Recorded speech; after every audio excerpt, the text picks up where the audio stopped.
어제는 좀 본질적인 말씀을 드렸고, 오늘부터 이제 구체적인 이 경건의 연습에 관련된 구체적인 제안들이 또 말씀들이 나올 것입니다. 어제 나눠드렸던 이 종이에다가 어제 말씀드린 대로 내가 고쳐야 할 것, 좀 새롭게 실천해야 될 것들, 이런 것들 생각날 때마다 기록해 놓으시기 바랍니다. 생각날 때 기록 안 해놓으면 나중에는 다 잊어버리고 아무 생각이 안 납니다. 자, 그러면은 어제 보셨던 말씀을 한 가지 좀 더 살펴보겠습니다. 시대소망 37페이지입니다. 그는, 예수님은 우리를 진토에서 건져내어 손상된 품성을 당신의 거룩하신 품성을 따라 재형성하시고 그 품성을 당신의 영광으로 아름답게 만드시기 위하여 오셨다. 예수님께서 이 세상에 오신 매우 중요한 목적은 우리를 구원하실 뿐만 아니라 구원받은 하나님의 백성들을 그 원래의 손상되지 않았던 하나님의 형상, 그 품성으로 우리를 다시 만들어 주시기 위해서 오셨다고 하셨습니다.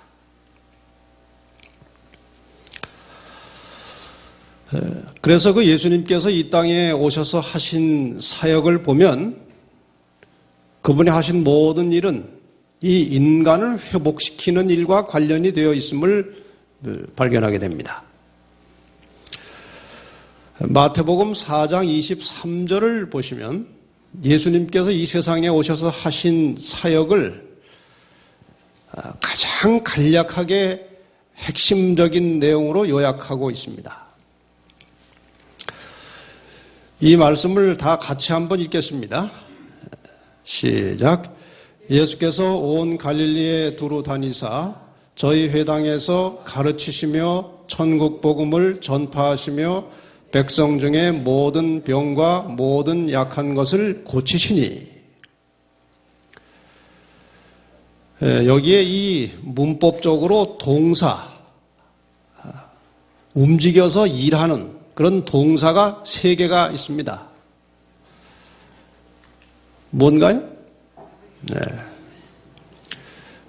가르치시며, 그 다음에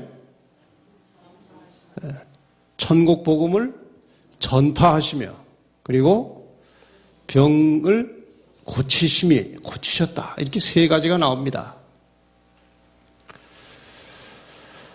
이 가르쳤다고 하는 것은 인간의 도덕성을 깨우쳐서 회복시켜 주시는 것입니다. 인간의 양심을 회복시키시는 것입니다. 그 다음에 천국 복음을 전파하셨다고 하는 것은 인간의 영성 혹은 인간의 신앙, 하나님과의 관계를 다시 회복시키셨다는 것입니다. 고치셨다고 하는 것은 그 하나님과 인간 관계가 깨어진 사람들은 이제 질병에 걸리게 되어 있는데 그렇게 병든 모습을, 그 병든 상태를 예수님께서 고쳐주셨다. 이것은 육체적인 회복을 말하는 것입니다.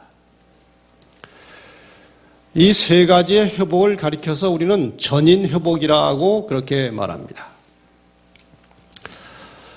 그래서 이 도덕성의 회복은 인간 관계와 관련된 것이고, 이 신앙적인 회복은 하나님과의 관계를 다시 되찾는 것이고, 그 다음에 육체적인 회복은 자기 관리를 좀 새롭게 시작하는 것입니다. 이 성경을 보면은 대부분의 말씀이 하나님과 어떤 관계를 맺고 살라, 그런 교훈이고, 또 사람과 어떤 관계를 가지고 사람을 어떻게 대하고 살라는 교훈이고, 그 다음에 또 한 가지 중요한 것은 자기를 어떻게 다스리고 어떻게 관리하라, 그런 내용들입니다. 그래서 오늘과 내일과 모레 3일에 걸쳐서는 이 세 관계에 대하여 좀 하나님의 말씀을 가지고 강론을 하려고 합니다. 오늘은 먼저 이 하나님과의 관계에 대하여 좀 말씀을 드리려고 합니다. 창세기 1장 26절에 보면 하나님께서 사람을 창조하시기 직전에 하신 말씀이 이것입니다.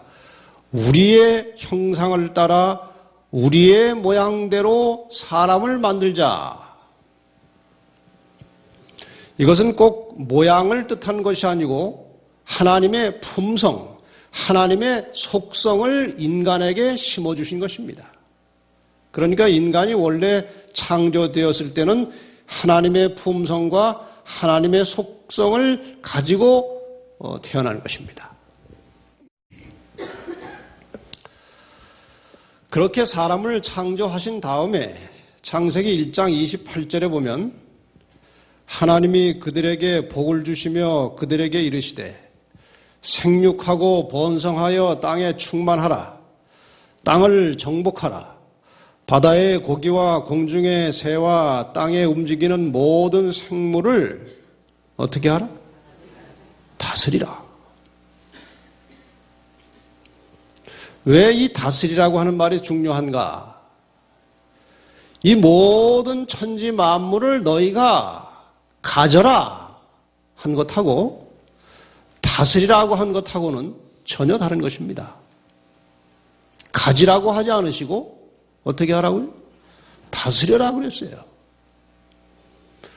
그러니까 관리할 책임을 주신 것이지 소유권을 주신 게 아닙니다. 이 온 우주 만물의 주인은 누구십니까? 여전히 하나님이시고 사람은 그 하나님이 주인이신 만물을 다스리는 관리인으로 임명된 것입니다. 그러니까 이 사람을 포함해서 온 천지 만물의 주권은 누가 가지고 있는 것입니까? 하나님이 가지고 계신 것입니다. 그래서 오늘 두 번째 시간에는 이 하나님의 주권이라고 하는 문제를 가지고 좀 공부를 하려고 합니다. 선악과 이야기부터 시작을 하겠습니다. 창세기 2장 9절에 보면 여호와 하나님이 그 땅에서 보기에 아름답고 먹기에 좋은 나무가 나게 하시니 그 동산 가운데 동산의 가운데에는 뭐가 있더라고 그랬습니까? 생명나무와 선악을 알게 하는 나무도 있더라 그랬어요. 어떤 사람들이 에덴 동산 중앙에 무슨 나무가 있었습니까? 하고 퀴즈를 내면 얼른 뭐라고 대답하는 줄 아십니까? 선악과요 그럽니다. 그런데 여기 잘 보시면 동산 중앙에 나무가 몇 개 있었습니까? 2개가 있었고 하나는 선악과고 하나는 무엇이에요? 생명나무가 있었습니다. 왜 이것이 2개가 같이 붙어 있었을까? 이거예요. 이게 아주 상당히 중요한 의미를 갖는 것입니다.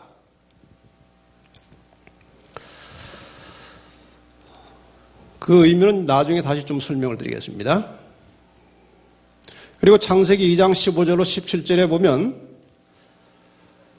하나님께서 사람을 이제 동산에 두신 다음에 그것을 다스리며 지키게 하시고 관리인이죠. 주인이 아닙니다. 여호와 하나님이 그 사람에게 명하여 가라사대 동산 각종 나무의 실과는 내가 임의로 마음대로 먹되 선악을 알게 하는 나무의 실과는 먹지 말라. 내가 먹는 날에는 정녕 죽으리라. 내가 다 마음대로 먹어라 이것입니다. 그러나 선악과는 먹지 말라. 먹으면 죽는다. 그 속에 독이 있었을까요? 아니에요. 또 다른 의미가 있는 것입니다. 오늘 그 의미도 공부를 하겠습니다.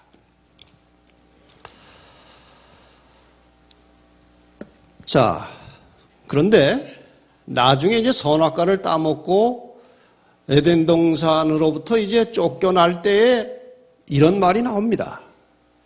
창세기 3장 22절에 하나님이 가라사대 보라 이 사람이 선악을 아는 일에 우리 중 하나같이 되었으니 그가 그 손을 들어 생명나무 실과도 따먹고 영생할까 하노라. 이미 범죄했는데 에덴 동산으로부터 쫓아내시면서 뭐라고 말씀하십니까?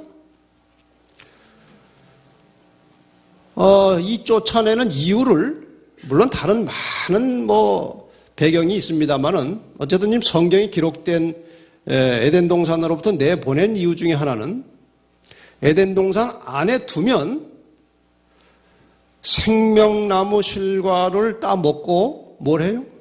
영생할까 하노라. 그러니까 사람이 창조함을 받은 이후에 선악과를 먹지 않더라도 영생을 하려면 뭘 먹어야 하는 것입니까? 생명나무의 실과를 계속 먹어야 영생하는 것입니다. 자동적으로 영생이 아니에요.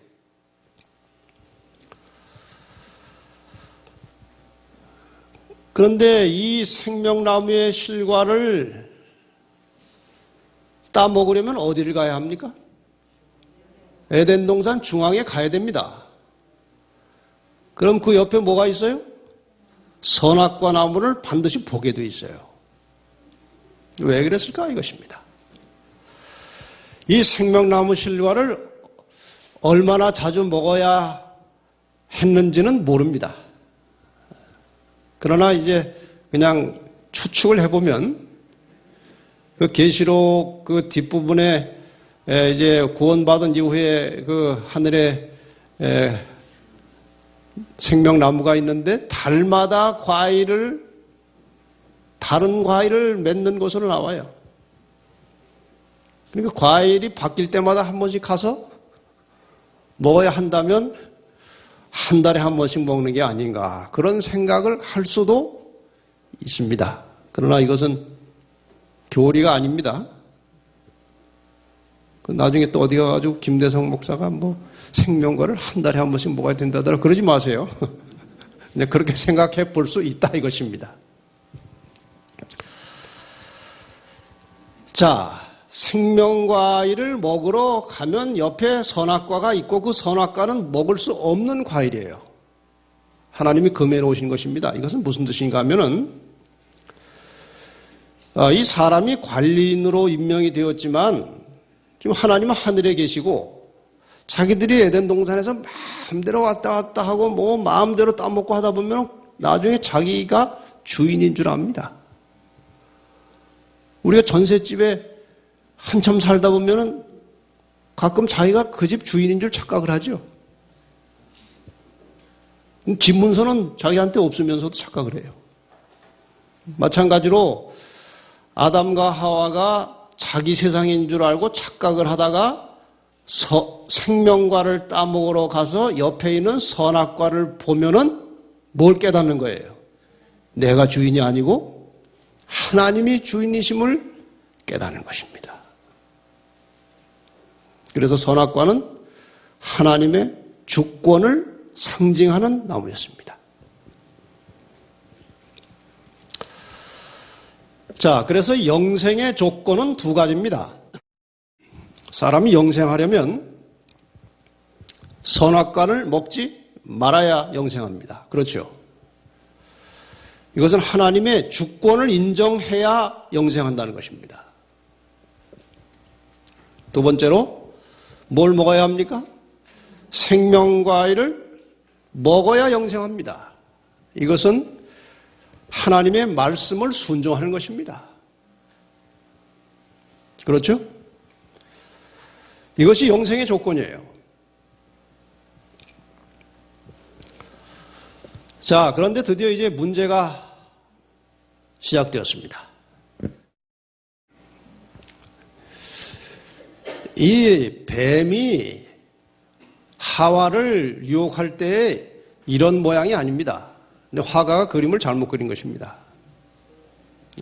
뱀이 하와를 유혹할 때는 들짐승 중에서 가장 아름다운 짐승이었다고 했습니다.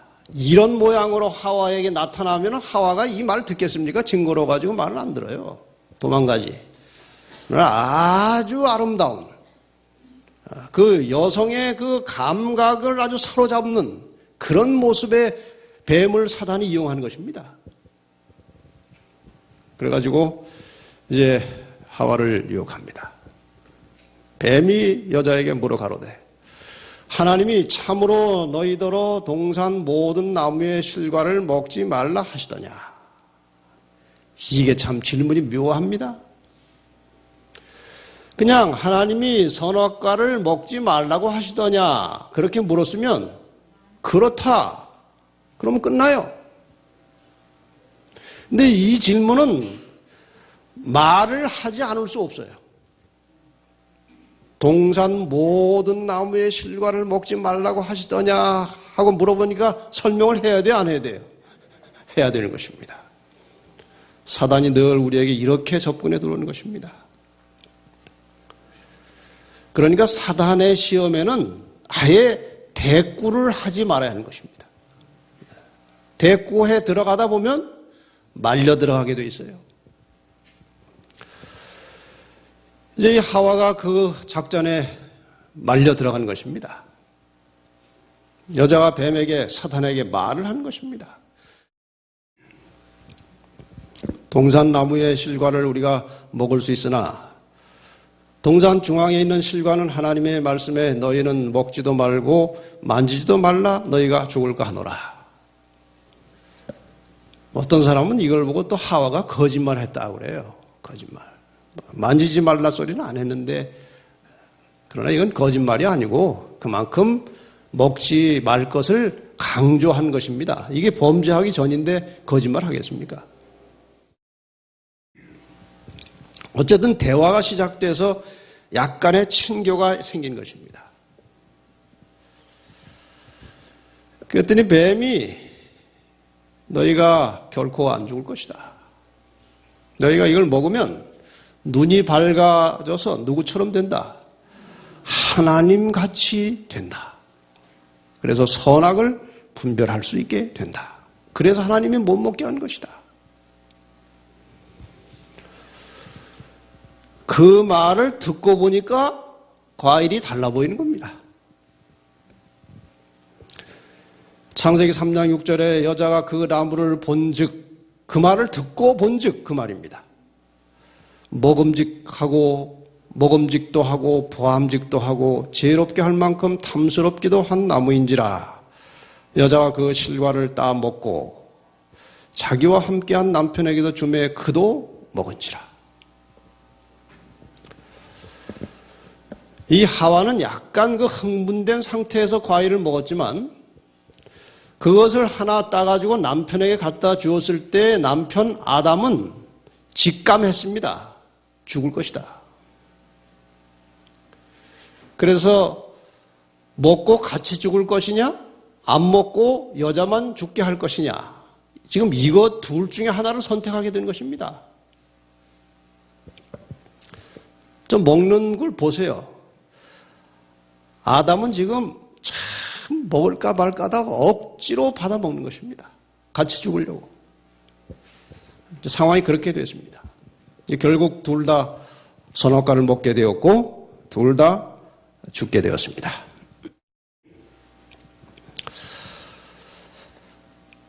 하나님께서 이제 그들에게 그 사이에 또 이야기도 있습니다만 오늘 주제를 흘러가야 되기 때문에 바로 창세기 3장 23절로 가면 여호와 하나님이 에덴 동산에서 그 사람을 내어보내어 그의 근본된 토지를 갈게 하시니라. 이제 농사를 짓고 땀을 흘리고 먹고 살게 되었습니다. 또 창세기 3장 19절에는 내가 얼굴에 땀이 흘러야 식물을 먹고 필겨운 흙으로 돌아가리니 그 속에서 내가 취함을 입었습니다. 너는 흙이니 흙으로 돌아갈 것이니라. 이것이 인간의 운명입니다.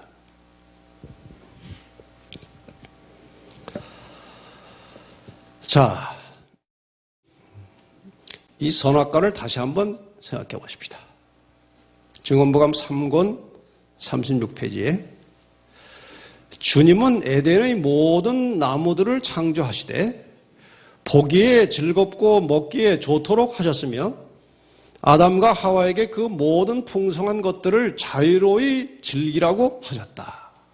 그러나 한 가지 예외를 두셨다. 이게 무엇입니까? 선악과입니다. 선악과는 먹지 말라고 하셨던 것이다. 여기 이제 제가 좀 전에 드린 말씀의 의미가 나옵니다. 이 나무는 하나님이 만물의 소유주의심을 끊임없이 상기시켜주는 것으로서 유보하셨으며 그같이 함으로써 주님의 요구에 완전히 순종함으로 그분에 대한 저희의 믿음과 신뢰를 실증할 기회를 주셨다. 선악과가 뭐라고요? 하나님이 만물의 소유주의심을 끊임없이 생각나게 해주는 도구였다 이것입니다. 아까 말씀드린 대로 영생을 위하여 생명과를 먹으러 갈 때마다 선악과를 보면서 하나님이 모든 만물의 주인이심을 계속해서 지속적으로 생각하고 살라는 것입니다. 그것을 인정하는 동안에 하나님과 인간의 관계가 유지될 수 있었다는 것입니다. 그래서 선악과를 따먹은 행위는 하나님의 무엇을? 주권을 무시하는 것입니다. 다시 말하면 하나님이 나의 주인이심을, 하나님이 나의 창조주이심을 거부하는 것입니다. 이것이 선악과를 먹은 행위의 동기입니다. 자, 이제 이 선악과를 먹고 죽은 이유가 무엇인지를 한번 우리가 생각해 보십시다. 선악과에 독이 있었습니까? 독이 있었을까요? 독이 있었다고 생각지 않습니다.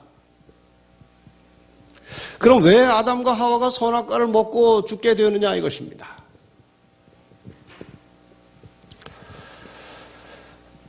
하나님과 사람의 관계를 좀 이렇게 우리가 설명할 수 있습니다. 하나님은 여호와라는 이름을 가지고 계시고 그 여호와라고 하는 이름은 스스로 있는 자라는 뜻입니다. 아무 것에도 의존하지 않고 존재하시는 분, 영원 전부터 영원까지 아무 것에도 의존하지 않고 존재하시는 분, 그것이 여호와라는 이름의 뜻입니다. 그리고 그분은 생명의 근원이십니다. 사람은 그분이 만드신 피조물입니다. 스스로 살 수 없습니다. 그래서 저기 그림에 보시는 대로 생명의 근원이신 분이 인간에게 생기를 불어넣으심으로 사람이 살게 되었고 생명을 가진 존재가 된 것입니다. 그래서 우리는 하나님으로부터 빌린 생명을 가지고, 인간은 하나님에게 빌린 생명을 가지고 이제 살게 된 것입니다. 자, 그렇게 살던 사람이 누구처럼 되기를 원했습니까? 사람이 누구처럼 되기를 원했어요? 하나님과 같이 되기를 원했습니다. 하나님은 어떤 분이신데? 스스로 계신 분이신데 사람이 자기도 스스로 있고 싶어 했다 이것입니다. 이 원리를 우리가 잘 깨달으면 구원에 대한 확신이 훨씬 깊어집니다. 그러니까 좀 졸리신 분은 요거를 잘 들은 다음에 또 조세요. 이거 굉장히 중요한 것입니다.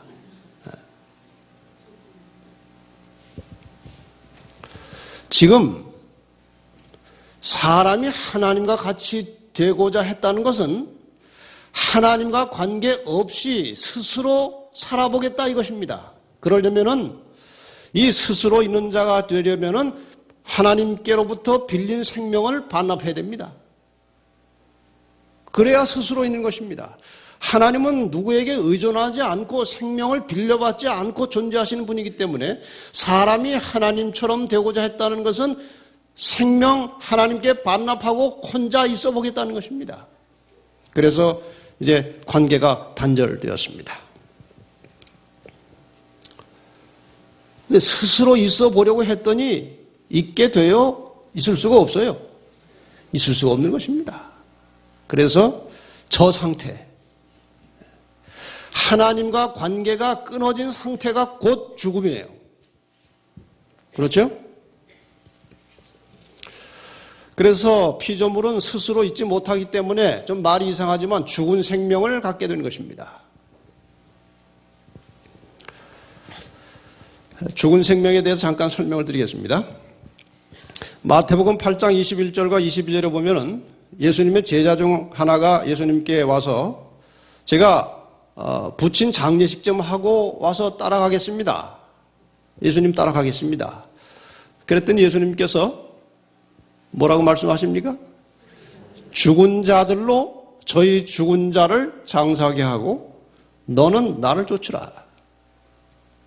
지금 여기 등장인물이 넷입니다. 예수가 있고 한 제자가 있고 죽은 자들이 있고 죽은 자가 있어요. 지금 저 문장으로 봐서 예수님의 제자는 살았다는 말입니까? 죽었다는 말입니까? 살았다는 말이에요. 그렇죠? 그럼 죽은 자들은 누굽니까? 네? 예수님과 무관하게 사는 사람들을 여기서는 죽은 자들이라고 했어요. 그러니까 산 것처럼 보이는 죽은 자들이에요. 그 다음에 죽은 자는 죽은 자예요. 그건 숨이 끊어진 죽은 자입니다. 이게 생화인가요? 하나 따도 되죠? 따고 나서 물어보니 이게 살았습니까? 죽었습니까? 아니 어떻게 똑같은 걸 보고 의견이 다 달라요? 자, 둘을 합치겠습니다. 예? 두 대답을 합치겠습니다. 산 것처럼 보이는 죽은 이파리입니다. 이해 있습니까? 그렇죠? 이것이 사는 방법이 있어요.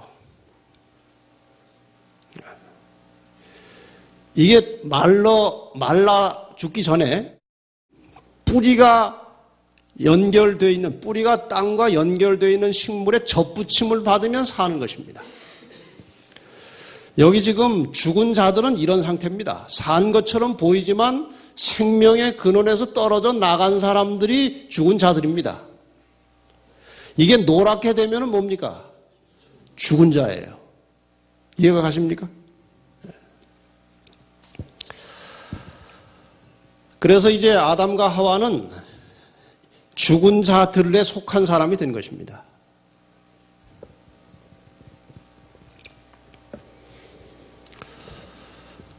그래서 죽은 생명이라고 한 것입니다. 그런데 로마서 6장 23절에 죄의 삭시 뭐라고 했습니까? 사망이요. 지금 아담과 하와가 왜 죽는 것입니까? 죄 때문에 죽는 거예요. 무슨 죄입니까? 이 아담과 하와가 지금 무슨 죄를 졌습니까? 뭐 도둑질을 했습니까? 살인을 했습니까? 간음을 했습니까? 무슨 흉악한 죄를 지었길래 죽습니까? 네? 이 죄는 하나님과 분리되어서 스스로 있으려고 하는 죄를 범한 것입니다. 그래서 죽은 것입니다. 우리를 죽게 하는 죄는 뭐 도둑질하고 미워하고 시기하고 질투하고 이런 죄 때문에 죽는 게 아니고 하나님과 분리되어 나 스스로 존재하려고 할 때 그것이 죽을 죄입니다. 이 원리에 의하면은 바로 그것입니다. 하나님을 인정하지 않고 하나님과 분리되어서 나 스스로 홀로 살려고 할 때 그것이 뭐라고요? 그것이 죽을 죄예요.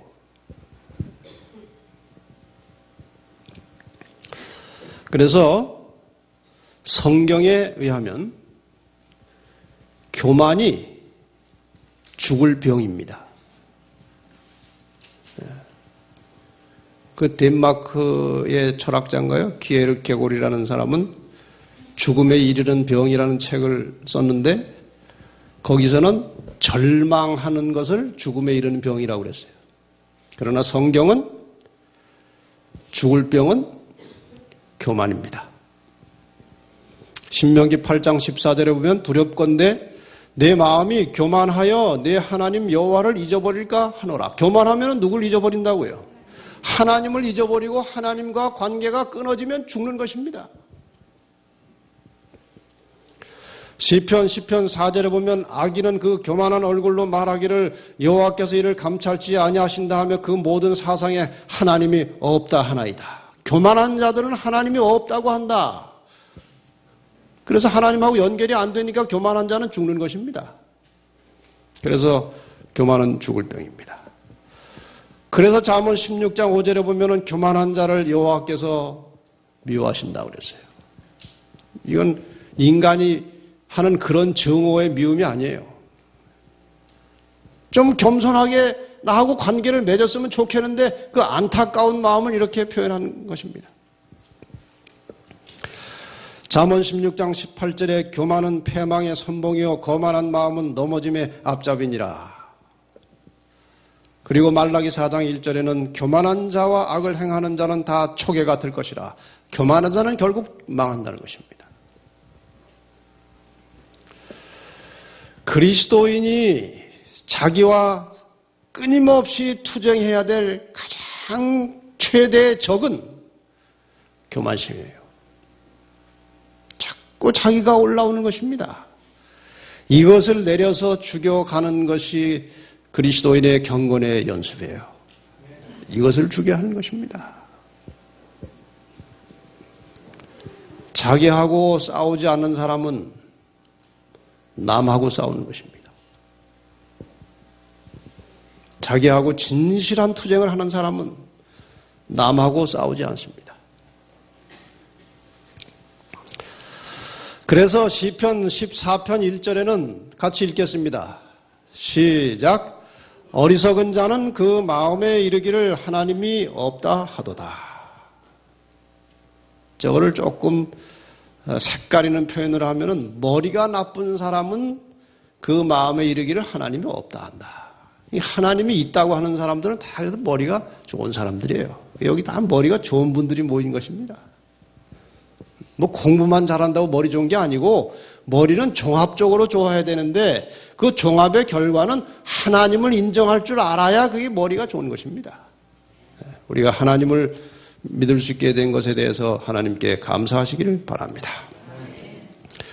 여기 파스칼이라고 하는 사람이 이렇게 말했습니다. 참 말 잘 만들었어요.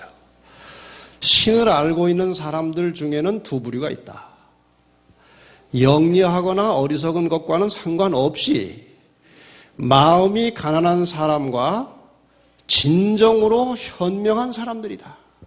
하나님을 아는 사람, 하나님을 인정하는 사람은 마음이 가난한 사람과 진정으로 현명한 사람들이 하나님을 인정한다는 것입니다. 그리고 오만한 사람과 어설프게 현명한 사람들만이 신을 무시한다. 이 사람 참 똑똑해요. 아주 적절한 말을 한 것입니다.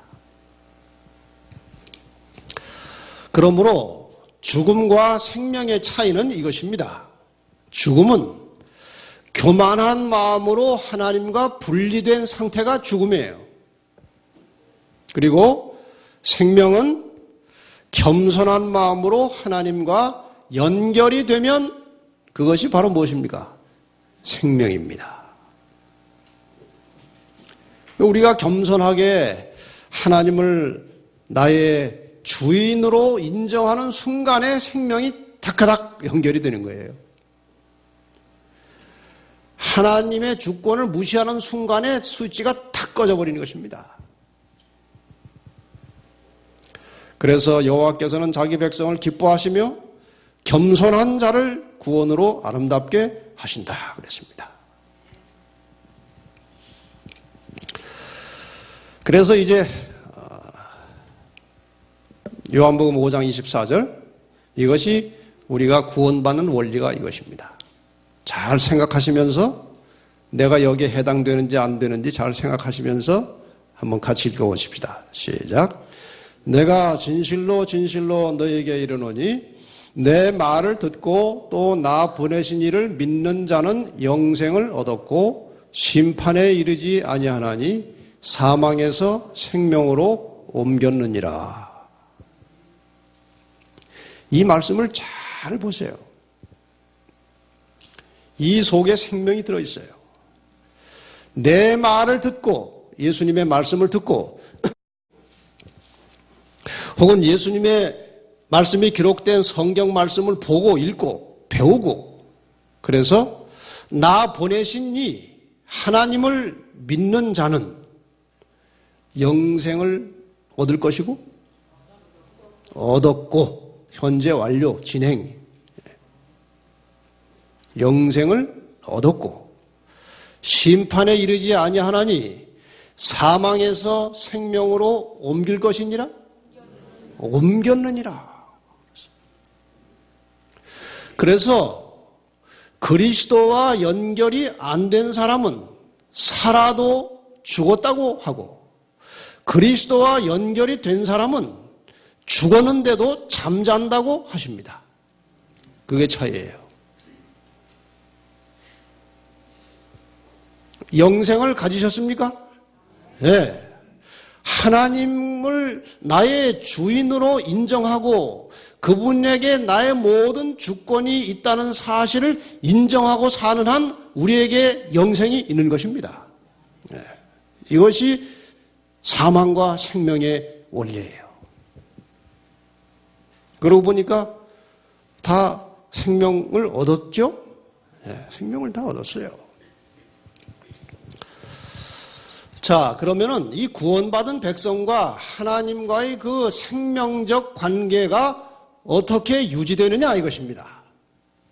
어제 구원받기는 쉬운데 그 받은 구원을 유지해 나가기가 좀 쉽지 않다, 그렇게 배웠죠. 자, 우선 기본적으로 시편 99편 5절에 보면은 너희는 여호와 우리 하나님을 높여 그 발등상 앞에서 뭐하라? 경배할지어다.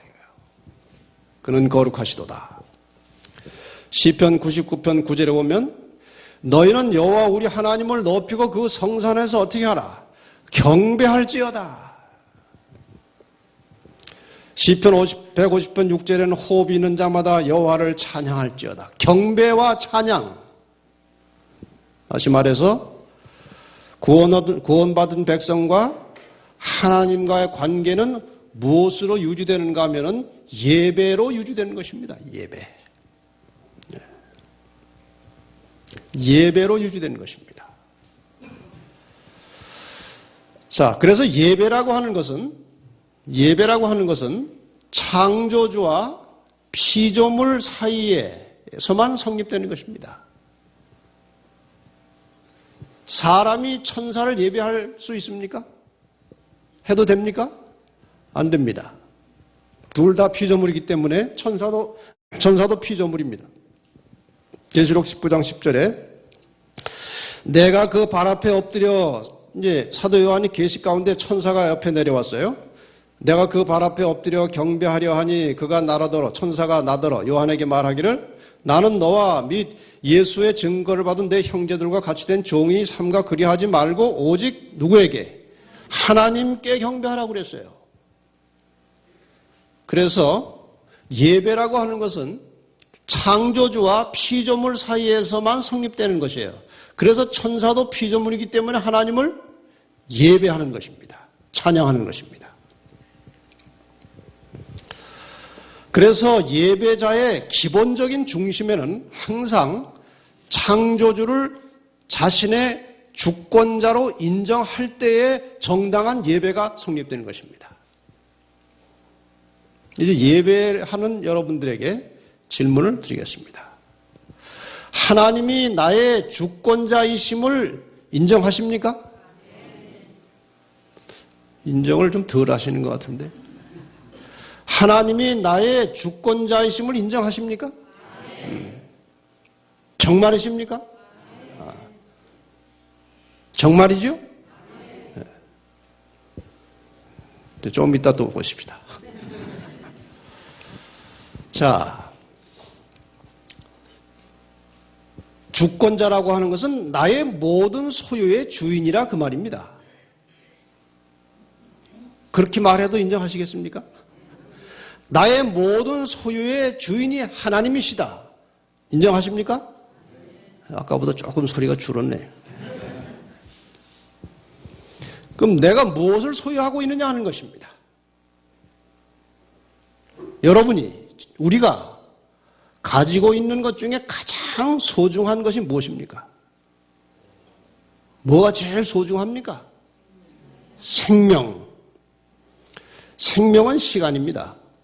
생명은 시간입니다.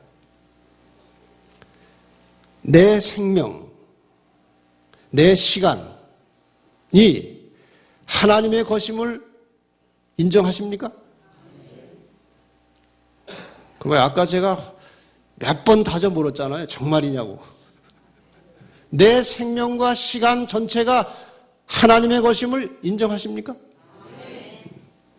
그럼 하나님 시간 내놓으라고 하면 내놔야 돼요. 그 다음에 조금 더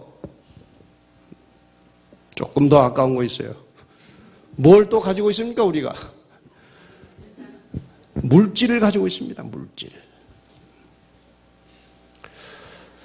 사람은 생명과 물질로 살아가는 것입니다.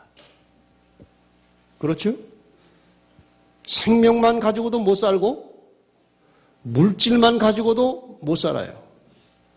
이 두 가지를 가지고 사람이 생존하는 것입니다. 내가 가지고 있는 물질도 다 하나님의 것임을 인정하십니까? 네. 사람이 이제 어떤 사람이 이 단을 만들어서 어떤 목수가 돈을 좀 벌었다 이것입니다. 이 나무를 어디서 가져왔습니까? 목재소에서 사왔겠죠. 목재소는 이 나무를 어디서 베어왔습니까? 산에서 베어왔는데 사람이 나무를 만들 수 있어요? 못 만들어요? 못 만들어요. 이 하나님이 만드신 나무 갖다가 켜가지고 하나님이 주신 생명 가지고 하나님이 주신 재능 가지고 돈 벌었으면 몽땅 누구 것입니까?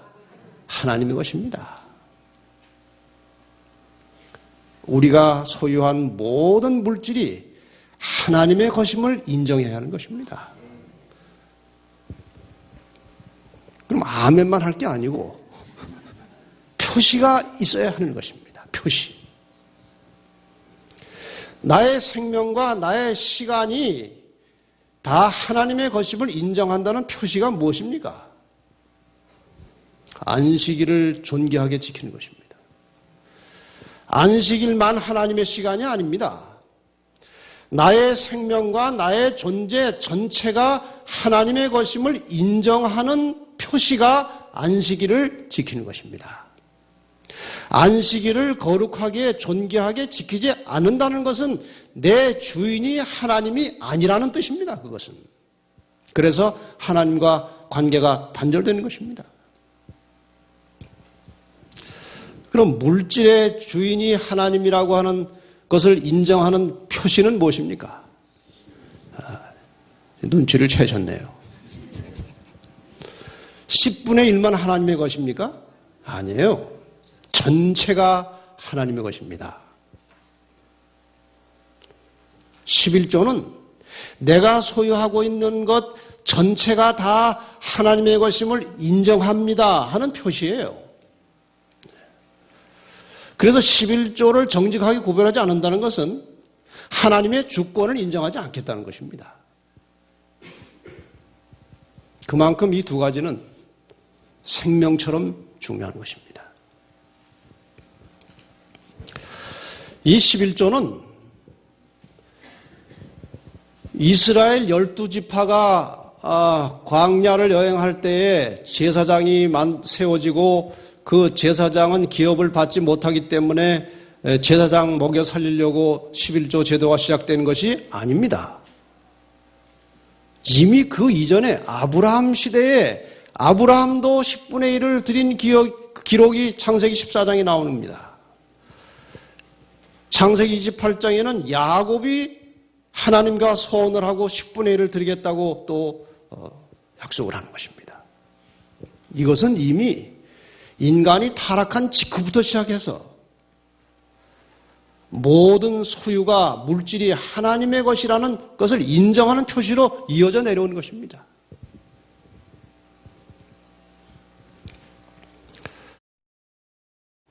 여기 이 글은 이제 화이트 여사가 기록한 글입니다. 거기 교리라고 하는 책 253페이지에 타락 후 하나님께서는 더 이상 선악과를 통해서 시험하실 수 없으셨다. 그러나 인간에게는 하나님께서 모든 선하고 온전한 선물의 근원이시며 재물을 얻을 능력을 주시는 분이심을 끊임없이 상기시켜줄 요소가 여전히 필요하였다. 타락하기 전에는 선악과가 그것을 상기시켜 준 것인데 타락한 이후에도 여전히 인간들에게 하나님이 만물의 소유주이심을 상기시켜주는 장치가 필요했다 이것입니다. 당신께서 모든 축복의 근원이심을 상기시켜주기 위하여 하나님께서는 11조와 헌금제도를 제정하셨다. 제가 드린 말이 틀린 말이 아니죠?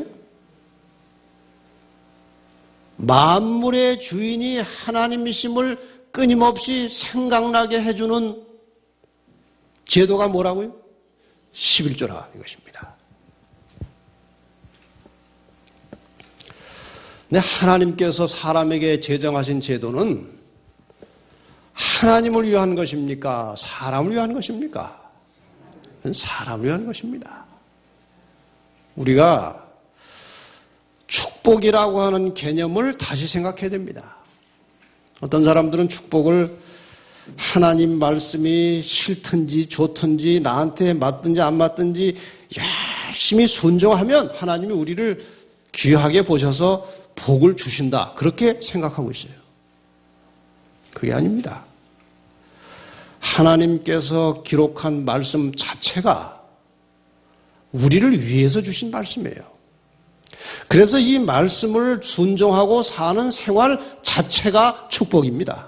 그 자체가 축복이에요. 그래서 11조를 드리는 것 자체는 11조를 통해서 뭔가 축복이 오지 않더라도 진정으로 하나님을 나의 주권자로 인정하고 그렇게 섬기는 마음으로 11조를 내는 것 자체가 인간의 이 삶에 굉장한 축복이 되는 것입니다. 당장 물질로 들어오는 것이 없어도 상관없어요. 그냥 11조를 드리고 하나님을 나의 주인으로 모시고 사는 것 자체가 굉장한 축복이 되는 것입니다. 그리고 하나님께서는 또 그렇게 하나님 뜻대로 사는 사람들을 또 잘 돌봐주셔요. 그 결과를 보면. 어떤 청년이 이제 그 자기 신앙을 반대하는 부모님과 이제 함께 살면서 사과 농사를 하고 있었어요. 제가 이 청년에게 직접 들은 이야기입니다. 이 청년이 아주 신실한 믿음을 가진 청년이었어요. 근데 자기가 이제 그 아버지와 농사를 지면서 그 사과를 따다가 이제 장에 갔다가 이제 차로 넘겨 팔면서 돈을 받아오는데 이 11조를 드리고 싶은 거예요. 근데 이게 아버지 돈이고 자기가 함부로 할 수 없는 거예요. 아버지한테 다 갖다 드리면 아버지는 이제 자기 생활비만 이제 떼어서 조금 주시는 거예요. 자기는 이제 받은 생활비에서 11조를 내는데 늘 이게 마음에 걸리는 거예요. 그래서 어느 날 하나님께 기도를 하고 하나님 제가 이 많은 축복에 대해서 다 11조를 좀 내고 싶습니다. 그리고 장에 가서 이제 사과를 이제 넘기고 전체 판매한 금액, 뭐 농약비, 무슨 뭐 작업비, 뭐 운임이 그런 하나도 안 떼고 그냥 판매한 금액의 10분의 1을 딱 떼어가지고 주머니에 딱 넣었어요. 그리고 나머지 돈을 이제 아버지께 갖다 드리니까 세보지도 않으시고 오늘부터 돈 관리를 네가 해라 그러더래요. 그래가지고 기분이 좋아가지고 그 다음부터 이제 그동안 못 낸 게 많으니까 이익 뭐 손해 계산하지 않고 일단 사과만 갖다 팔면은 판매액의 11조를 떼어서 내는 거예요. 근데 그 7월 뭐 아오리라고 하는 사과가 있습니까? 아오리 사과를 이제 7월 하순부터 이제 7월 달부터 이제 출하해서 파는데 이 아오리 사과를 까치가 그렇게 잘 먹는다는 거예요. 그래서 그 8월 초쯤 되면 까치들이 날라와가지고 아주 좋은 사과,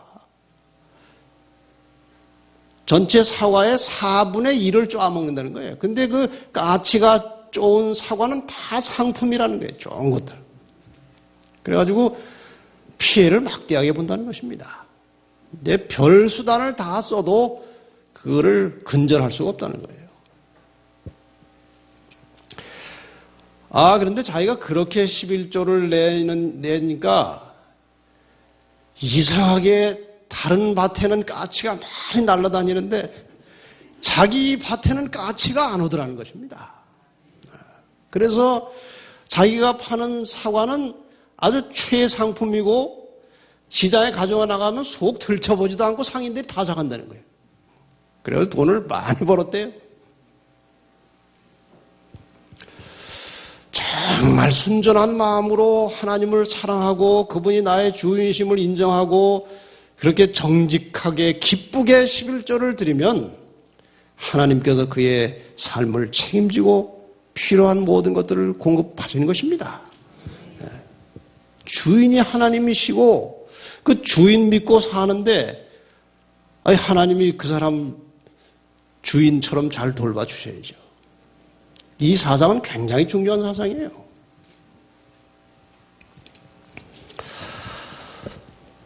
안식일, 어제 그 서두에 신앙생활을 오래 하지만 품성이 잘 변화가 안 된다고 우리가 서로 느꼈죠.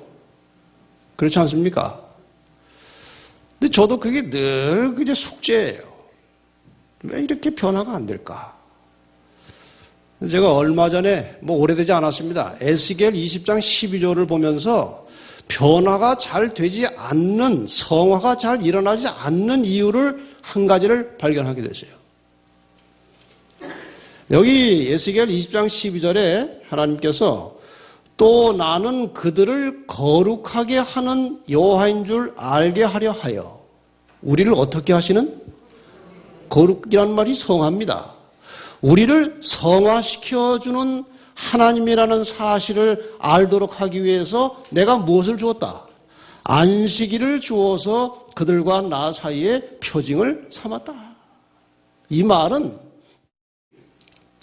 안식일을 존귀하게 거룩하게 잘 지키면 우리가 어떻게 될 수 있다는 것입니까? 성화될 수 있다는 것입니다. 이 말을 뒤집으면 성화가 좀처럼 일어나지 않는 이유는 토요일에 교회는 오지만 안식일을 성별하여 지키지 않고 산다는 것입니다. 우리가 정말 변화되기를 원한다면 금요일 저녁 해 넘어가는 시간부터 안식일 저녁 해 넘어갈 때까지를 어떻게 준비하여 맞이해서 어떻게 지내고 있는지를 곰곰이 생각해 보면 우리의 삶의 성화가 일어나지 않는 구조로 되어 있는 것입니다. 오늘날 많은 그리스도인들이 이 안식일을 지키는 재림 성도들이 안식일답게 지키지를 않고 있는 것입니다. 모 학교에서 학생들에게 그 가정의 신앙 실태를 조사했어요. 그랬더니 부모가 다 우리 교인인 집 가정의 아이들이 대답한 말 중에 상당수가 우리 아버지 어머니가 안식일에 예배드리러 갔다 와서 집에서 텔레비전 켜고 신문 보는 것이 부담입니다. 그런 답이 많이 나오더라는 것입니다. 그전에 우리 그런 거 상상도 못하던 일인데 요즘에는 비일비재해요. 어떤 교회는 청년들 밥 해주기가 힘드니까 옆에 짜장면집에다가 아주 맞춰놓고 안식일 되면 짜장면집 가서 그냥 을에 사먹는 거예요. 우리 교인들 중에 많은 분들이 안식일에 결혼식장을 여기저기 다닙니다. 어떤 교회에서는 한번 안식일에 예배를 드리는데 사회자가 마지막 이제 그 찬미 몇 장 하겠다고 하고 나와야 돼 사회자가 안 나오는 거예요. 그 사회 보셨던 장로님이 안 계신 거예요. 언제 나가시는지. 나중에 알아보니까 급하게 결혼식장을 가셨다는 것입니다. 물론 이런 것들이 극단적인 예일 수 있습니다만은 오늘날 이 교회가 이 안식일을 훼손하는 일에 너무나 익숙해져 있는 것입니다. 그래서 성화가 안 일어나는 겁니다. 우리가 안식일을 그렇게 보내는 것은 참 심각한 문제입니다. 여기 출애굽기 20장 8절로 11절에 화이트의 주석에 보면 아담과 하와가 에덴에서 시험을 당한 것처럼 사람이면 누구나 다 시험을 받는다. 이게 선악과 시험을 말하는 것입니다. 에덴 동산에서는. 선악과가 에덴 동산 중앙에 위치해 있었던 것과 똑같이 안식일 계명은 10계명의 중앙에 있다. 지금 이 안식일을 무엇에 비유하는 것입니까? 선악과에 비유하고 있는 것입니다. 선악과 열매에 대하여 그것을 먹지 말라. 먹는 날에는 정녕 죽을까 하노라는 제안을 하셨다. 안식일에 관하여 하나님께서는 그것을 더럽히지 말고 거룩히 지키라고 말씀하셨다. 그 지식의 나무, 그 선악과 나무가 아담의 충성의 시금석이었던과 똑같이 넷째 계명은 하나님께서 그의 모든 백성의 충성을 증명하도록 하시려고 주신 시금석이다. 다시 말하면 안식일은 현대의 선악과와 같은 것입니다. 안식일을 손상시키는 것은 선악과를 먹는 행위와 같다는 것입니다. 선악과를 먹었다는 것은 하나님의 주권을 거절하고 스스로 살겠다고 선 것입니다. 선악과를 따먹은 행위는. 마찬가지로 안식일을 손상시키는 것은 스스로 살아보겠다는 것입니다. 그만큼 안식일은 우리에게 매우 소중한 것입니다. 이것을 우리가 두려워서 억지로 지킬 것이 아니고 정말 하나님이 나의 창조주시오 주인이심을 정말 기뻐하고 감사하고 승인하는 표시로서 안식일을 존귀하게 보내라고 말씀하십니다. 이사야 58장 13절 14절에 만일 안식일에 내 발을 금하여 내 성일에 오락을 행치 아니하고 안식일을 일컬어 즐거운 날이라 여호와의 성일을 존귀한 날이라 하여 이를 존귀 여기고 내 길로 행치 아니하며 내 오락을 굳지 아니하며 사사로운 말을 하지 아니하면 내가 여호와의 안에서 즐거움을 얻을 것이라. 안식일을 잘 지키면 힘든 게 아니고 즐겁고 존귀한 날로 잘 지키면 우리가 하나님 안에서 즐겁게 살 수 있게 될 것이다. 이 안식일을 잘 지키고 사는 것은 정말 멋있는 일입니다. 아주 멋있는 일이에요.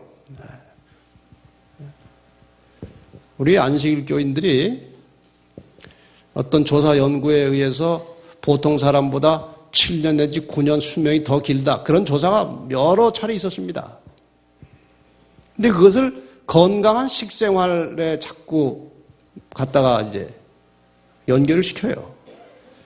그건 물론 한 부분입니다. 그러나 저는 개인적으로 확신합니다. 안식일 교인이 일반인들보다 더 오래 건강하게 사는 이유는 세 가지라고 봅니다, 저는. 첫째는 음식물, 깨끗한 음식물이고, 그 다음에는 안식일을 그야말로 쉬는 것입니다. 이 세상 사람들은 노는 날은 있어도 쉬는 날은 없어요. 놀아요, 그냥. 그러나 안식일 교인들은 그날에 쉬는 것입니다. 모든 육체적, 정신적 부담감을 버리고 쉬는 것입니다. 이게 인간의 건강에 매우 중대한 영향을 미치는 것입니다. 그래서 이것이 안식일 교인의 건강과 장수의 원인 중에 하나라고 저는 믿습니다. 또 하나는 재림에 대한 확고한 소망입니다. 재림을 안식일 교인들처럼 재림교들처럼 확실하게 믿고 사는 사람이 세상에 없습니다. 우리는 정말 복받은 사람들이에요. 너무나 많은 빛을 갖고 살아가는 그야말로 로얄 패밀리, 하늘 왕궁의 가족들입니다. 그런 의미에서 우리는 하나님의 안식일을 성별하여 지켜야 될 것입니다. 이 오래전 얘기인데 그 얘기를 들을 때마다 저는 상당히 감동이 있어요. 여기 다 아시는 이야기지만 필리핀에서 이제 한 곳에 그 안식일 교인들이 몰려 살았어요. 근데 그 사람들이 다 이제 직업이 양어장입니다. 한때 한국의 어느 지역에 안식일 교인들이 버섯 많이 했듯이 필리핀의 어느 한 지역에 양어장을 하는 안식일 교인들이 모여 살았어요. 필리핀 사람들은 사면이 바다기 때문에 생선은 다 먹으면서 육류를 안 먹으면 채식한다고 그래요. 그 채식은 비싸가지고 잘 하지도 못해요. 이 양어장을 하는데 한 번이 교회를 갔는데 그날 비가 억수같이 쏟아진 것입니다.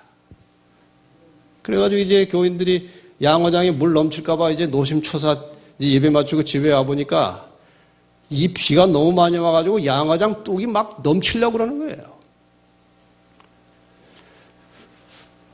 그래가지고 이게 나가서 뚝을 좀 높여야 될 텐데, 안식일이. 그리고 혼자만 살면 가서 그냥 넘필 때 주변에 다 안식일 교인들이에요. 그리고 나가면 표시가 나는 거예요, 이게. 삽 들고 나가면. 이게 서로 눈치만 보다가 믿음이 제일 약한 사람이 제일 먼저 뛰어나갔어요. 삽 들고 가서 그냥 뚝을 막 높인 거예요. 그랬더니 다른 사람들이 기다렸다는 듯이 다 쫓아나와가지고 이제 안식일에 뚝 제방 공사가 시작된 것입니다.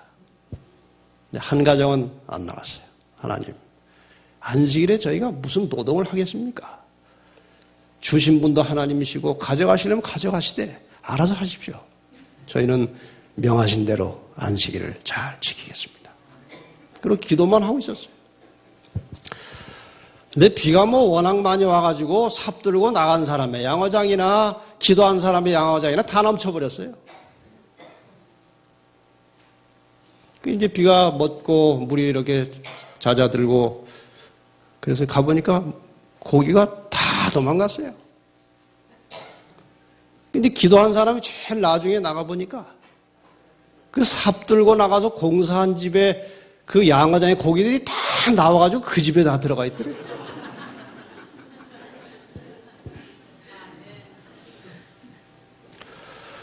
우리가 하나님의 말씀에 우리의 인생과 생명을 걸고 믿으면 하나님이 모든 것을 알아서 해 주시는 것입니다.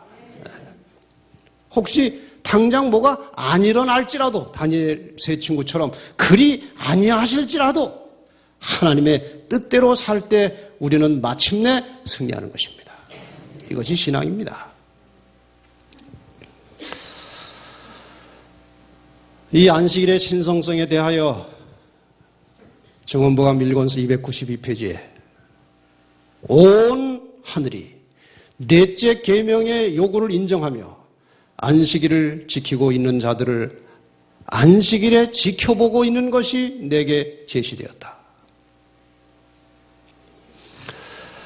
안식일을 최선껏 지킴으로 거룩한 시간을 이용하고자 노력하고 안식일을 즐거운 날이라 칭함으로 하나님께 영광을 돌린 자들을 천사들은 특별히 빛과 건강으로 축복하고 있었으며 특별한 능력이 그들에게 주어졌다.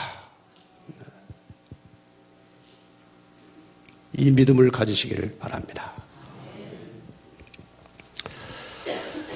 이제 하나님과 관계에서 마지막 부분은 그분의 말씀을 듣는 것입니다. 마태복음 4장 4절의 말씀은 옛날이나 지금이나 늘 우리의 마음속에 생생하게 살아있어야 될 말씀이에요.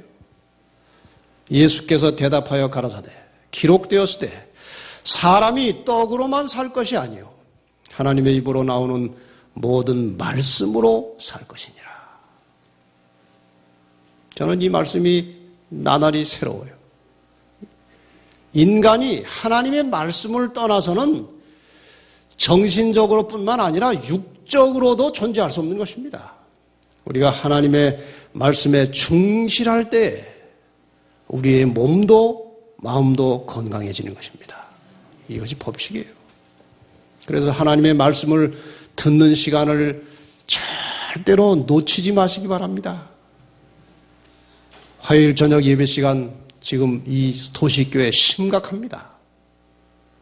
무엇을 어디서 하시는지 화요일 날 저녁에 예배 거의 안 나와요. 말씀이 증거되는 시간은 절대로 놓치면 안 됩니다. 언제 어떤 말씀이 나에게 가슴에 박혀서 내 삶이 변화될지 모르는 것입니다. 모든 말씀이 다 안 그럴지라도 어느 날 어느 순간에 그 말씀을 통해서 성령께서 내 심령에 강력하게 역사하시는 소리가 있는 것입니다. 예배드리는 일에 등한히 하지 마시기 바랍니다.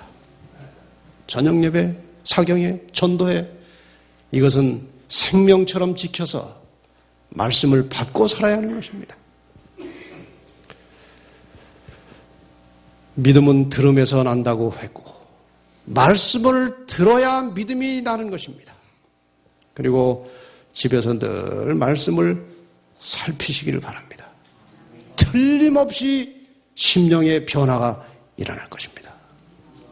우리의 심령의 변화가 일어나지 않고 영적으로 부흥이 안 되는 것은 말씀을 등한히 하기 때문에 그런 것입니다.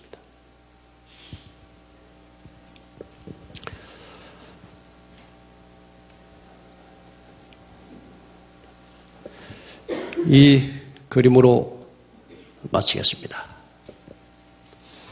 하나님과 인간의 관계에서 11조와 안식일과 말씀 이걸 가지고 우리 하나님과 연결돼서 하는 것입니다. 11조와 안식일과 말씀을 통해서 우리는 하나님과 연결 관계를 갖게 되는 것입니다. 이것이 느슨해지면 관계가 느슨해지고 이것이 끊어지면 관계가 끊어지는 것입니다. 이 세 가지를 동시에 충족시켜주는 제도가 안식일 제도입니다. 우리는 현재로부터 예수님의 재림을 향해서 지금 가고 있습니다. 이 사이에 재림과 현재 사이에 뭐가 놓여 있습니까? 안식일이 있습니다. 안식일을 딛고 또 안식일을 딛고 또 안식일을 지나서 또 안식일을 넘어서 안식일을 지나서 또 지나서 마침내 영원한 안식에 들어가는 것입니다. 안식일이 우리에게 닥쳐오는 것이 아니고 우리가 안식일을 향해서 가는 것입니다. 재림이 우리에게 닥쳐오는 사건이 아니고 이 미래에 틀림없이 있을 재림을 향해서 내가 지금 가고 있는 것입니다. 이 개념을 가져야 되는 것입니다. 그래서 안식일을 향해서 가는 동안에 안식일에 바칠 11조를 또박또박 떼는 것입니다. 그리고 안식일 시간이 시작되기 전에 모든 불화한 인간 관계를 청산하고 모든 금전 관계를 정리하고 정말 깨끗한 심령으로 예수님의 재림을 맞이할 만큼 준비된 상태로 안식일 시간에 들어가는 것입니다. 여러분 안식일 시간에 들어가기 전에 재림 때 주님을 만나는 준비를 갖춘 그런 상태로 안식일에 들어가는 것입니다. 그렇게 안식일을 맞이하는 사람들이 재림을 자연스럽게 맞이하게 되는 것입니다. 안식일을 대충 허송 세월 보내는 식으로 형식적으로 안식일을 지키던 사람은 재림의 날이 두려운 것입니다. 두려워요. 그러나 매 안식일을 예수님의 재림을 맞이하는 심정으로 그런 준비된 상태로 안식일에 들어가서 구원을 다시 한번 확인하고 주님을 만나는 경험을 할 때 재림이 기다려지는 것입니다. 그게 재림교인입니다. 그래서 우리는 그렇게 매 안식일마다 그런 준비를 하고 들어가면 사람들하고 감정관계를 품고 한 달, 두 달, 석 달, 1년씩 갈 수가 없는 거예요. 우리가 모든 인간의 불편한 관계를 날마다 정리하는 것이 원칙이 돼 너무 억울해가지고 정리가 안 될 최악의 경우라도 적어도 안식일이 시작되기 전에는 정리를 해야 하는 것입니다. 그렇습니까? 그리고 안식일에 들어가는 것입니다. 이렇게 매 안식일마다 11조를 가지고 가고 내 것을 하나님께 바치고 시간을 드리고 해서 안식일을 정결하게 거룩하게 지키게 되면은 이런 경험이 한 주일마다 한 번씩 반복되면 사람이 성화가 되는 것입니다. 그걸 안 하기 때문에 변화가 안 되는 것입니다. 아무쪼록 하나님과 올바른 관계를 맺고 사시기를 바랍니다. 이 관계가 바로 서 있을 때 우리의 생명이 강화되는 것입니다. 우리에게 생명력이 나타나는 것이고 다른 사람에게 생명을 전할 수도 있는 것입니다. 아무쪼록 이제 후로 안식일을 좀 이렇게 우리 한번 같이 보내보십시다. 날마다 우리의 생활이 주님을 향해서 변화되기를 바랍니다.